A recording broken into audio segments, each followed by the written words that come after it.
Hi guys, thanks for joining me. And today I'm talking about Karachi Eats and we're having a little story time, so get settled in. I have a personal experience of Karachi Eats, and before I get into the real details about that, I'm gonna give y'all some backstory.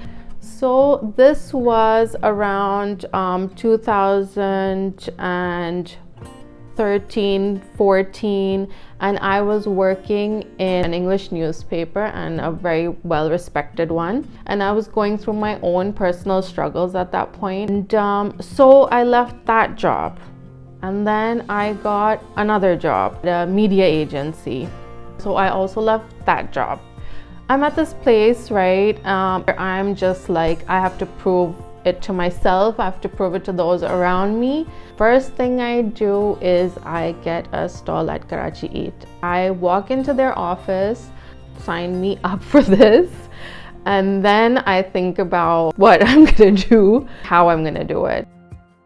Now it's a matter of I've put this on myself and I have to get it done, and I'm responsible for it, and I've made a commitment. I have the stall in my name, and I am trying to put together everything that I need to get this done. So I obviously go to my husband and I tell him that this is what I've done. I've got a stall at Karachi Eats, and he is a little trying to control his emotions at that point about, okay, what are we gonna do? And I was like, I want to do liquid nitrogen ice cream, and the stall is under the name of Ice Dreams. The chemical company that supplies liquid nitrogen to Pakistan. I called them up and I was like, okay, I need some liquid nitrogen, and they're like, do you have an account, this and that. Very overwhelming, and luckily whoever I was on the phone with was very willing to help me. Got the liquid nitrogen, brought some home, and started experimenting with it. So now I have ice cream. I know what I'm making and I know how to make it. But there's just so much more to actually having a stall and a brand, and I was like, okay, I want to give it a theme, and it would have like syringes and lab coats, like a science experiment, like a scientific lab. Seems to be a smooth path, but then when you're going a straight path, there's bound to be bumps in the road, and that's exactly what happened. I sent off my guys to get the liquid nitrogen. They didn't fill the canisters right, just like all this vapor coming out. Like, I'm just scared that this thing is literally gonna burst in Fair Hall. I'm at Karachi Eats. I have a leaking canister of 100 liters of liquid nitrogen, and I'm just gonna deal with it and see how it goes. And so the first day of Karachi Eats, people seem to be pulled in by the setup, and I was like, this is liquid nitrogen ice cream and we're gonna make it fresh right before your eyes, and like magic it appears, and other people started getting more curious. Word got out, and by the evening it was pretty decent. This liquid nitrogen company is actually closed on Sunday, and this event runs for 3 days, Friday, Saturday, Sunday.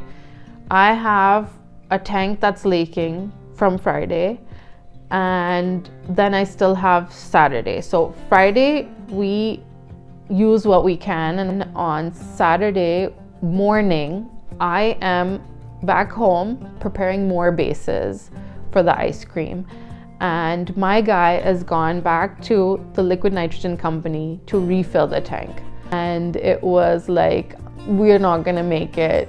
Luckily my guy comes in with the liquid nitrogen, and Saturday is the day that Karachi Eats like really comes to life.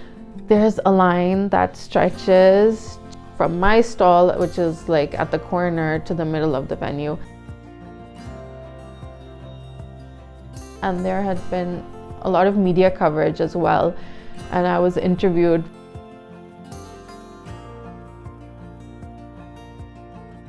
I was really happy that people were actually liking the ice cream and talking about the ice cream itself rather than the whole concept behind it. And the ice cream flavors that I had were actually, if I do say so myself, pretty unique. They were like bakola ice cream, then I had chai ice cream. I still regret the chai ice cream because I'm not a tea drinker, but people did not like it because I had no idea what taste I was going for because I don't drink tea.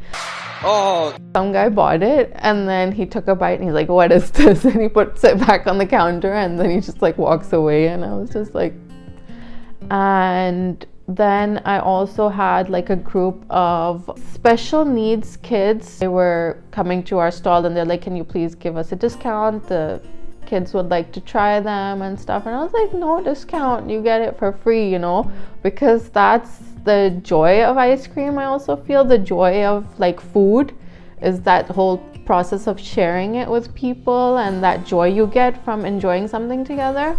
I am still thinking that Sunday there is no liquid nitrogen. Actually on day 2 stopped serving also because I had to keep enough liquid nitrogen to at least last for some of day 3.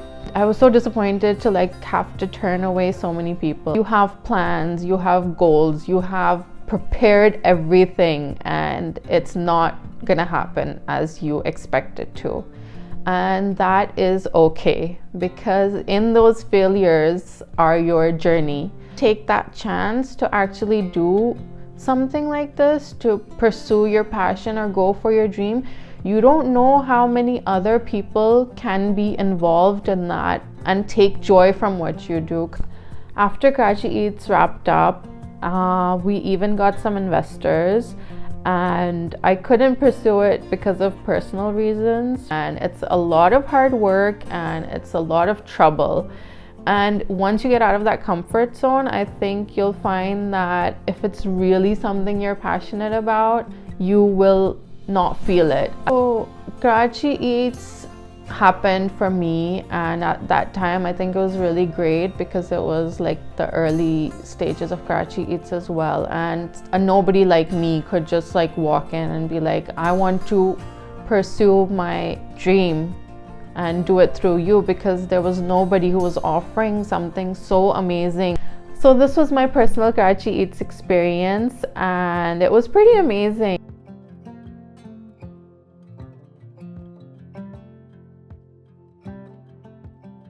Thanks guys for joining me in my little story time corner, and if you would like to share a story with me, please do so in the comments. Like, subscribe, and let's talk about it. So until the next video, I'll see you next time. Bye.